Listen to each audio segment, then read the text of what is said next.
When the airport agent laughed in her face because of her African accent, nobody knew the woman standing there was the CEO of a $950 million travel empire. By the next morning, her decision would shake the entire airline industry. The airport was alive with noise and movement, a restless tide of travelers dragging heavy suitcases and rushing to their gates. Bright fluorescent lights cast a cold glow over the bustling terminal as announcements echoed through the speakers in sharp tones. In the middle of this chaos, she stood tall and composed, dressed in a perfectly tailored black business suit that spoke of elegance and quiet power. Her hair was neatly styled, her heels clicked softly against the polished floor, and her leather briefcase held documents worth more than most people would see in a lifetime. She stepped forward, handing over her passport and boarding ticket to the check-in agent with a polite good morning. Her African accent was rich and warm, carrying the history of her homeland in every syllable. The young man behind the counter barely glanced at her before smirking. "Sorry, what?"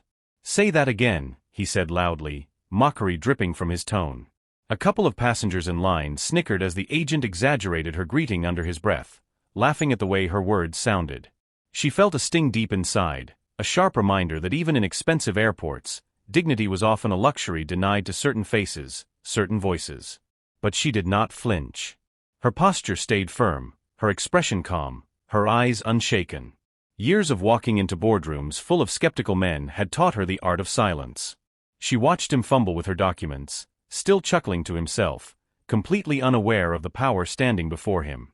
With a steady hand, she collected her boarding pass, offered him a faint smile, and walked away. Behind her, the laughter continued. Ahead of her, a decision was forming, one that would change everything. She walked through the terminal with slow, measured steps, her heels clicking softly against the polished floor. The sting of humiliation lingered, but her face betrayed nothing. She had learned long ago that anger was a weapon best kept hidden until the right moment. Travelers rushed past her, flight attendants called out boarding announcements, and airport staff barely noticed her calm, poised figure as she disappeared into the VIP lounge. Inside, the world was quieter, more polished. Plush seating, warm lighting, and the subtle scent of fresh flowers. She settled into a leather armchair, opened her laptop, and began typing swiftly. Every keystroke was precise, deliberate. This wasn't just a complaint, this was a calculated decision. As her assistant joined the call, his voice buzzed with urgency. "Is everything okay, Madam Chair?" She nodded slowly, her expression steady. "We're done with them," she said simply. The assistant froze, understanding immediately. She didn't need to raise her voice.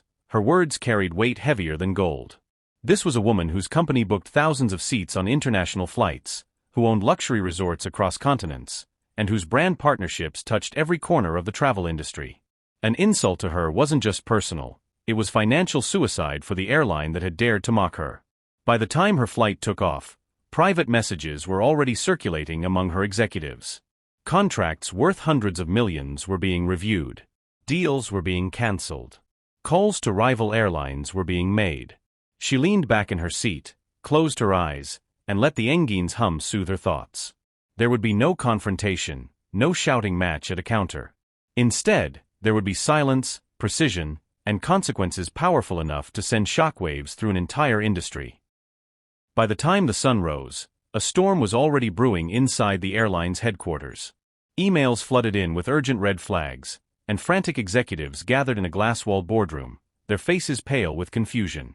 Overnight, one of their most valuable partners, a $950 million travel empire that filled their business-class seats and luxury routes, had abruptly withdrawn every contract. No explanation, no warning, just a cold, formal letter citing unacceptable treatment of key executives and clientele. Panic set in. This single partnership represented millions in annual revenue, prestige flights, and global influence.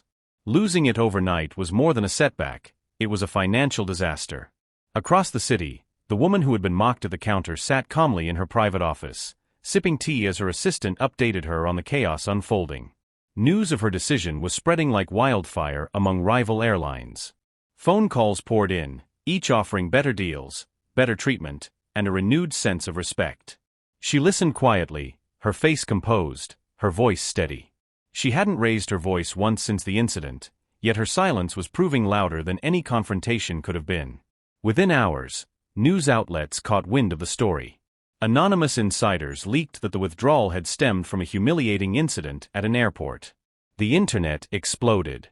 Social media hashtags like #RespectAllVoices and #AccentIsNotAmistake started trending worldwide. Travelers from across the globe, Africa, Asia, Latin America, shared their own stories of being mocked or mistreated because of their accents. What had been one man's careless laugh was now a public relations nightmare, and the airline stock began to dip. By noon, the company's CEO was demanding answers, but no one could undo the damage. The storm had arrived, and it was only getting stronger. By the following day, the airline's leadership scrambled to control the damage.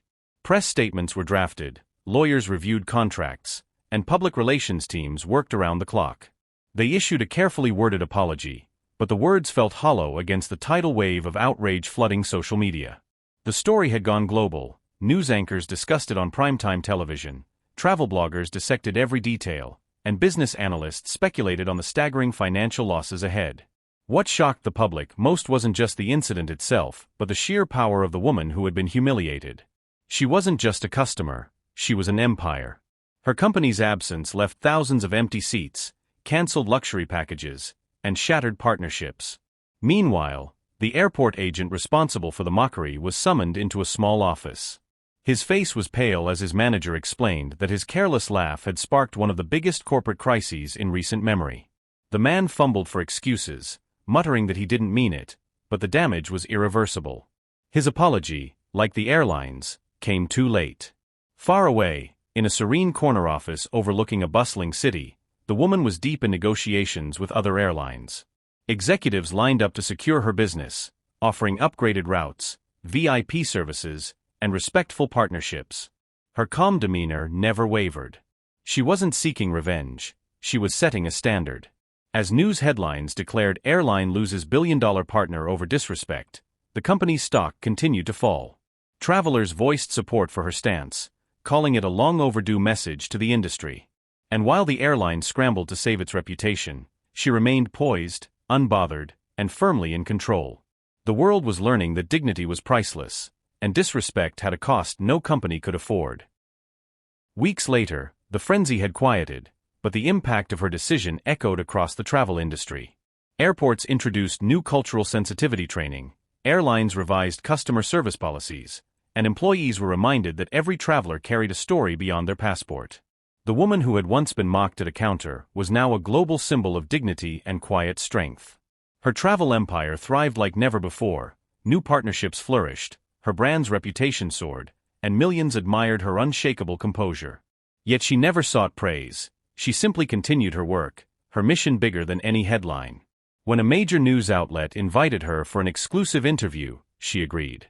Sitting beneath studio lights, she appeared calm, elegant, and confident. The interviewer asked her about the viral incident, the billions her decision had cost the airline, and whether she had felt angry that day. She smiled softly and spoke with the same warm African accent that had been mocked. Respect is not a privilege. It is a right. We built our company by valuing people, their voices, their cultures, their humanity. If someone cannot respect us, they cannot profit from us. It's that simple. Her words spread like wildfire, reaching millions online. People from all corners of the world shared the clip, quoting her message as a rallying cry for equality and dignity. Travelers who had felt invisible now felt empowered. Airlines that once dismissed diversity began promoting it proudly. For her, it wasn't about revenge, it was about change. She had turned humiliation into a movement and taught the world a lesson it would never forget. Success is silent strength, and respect is the true passport to power. As her plane soared through the clouds that evening, she closed her eyes, knowing justice had been served.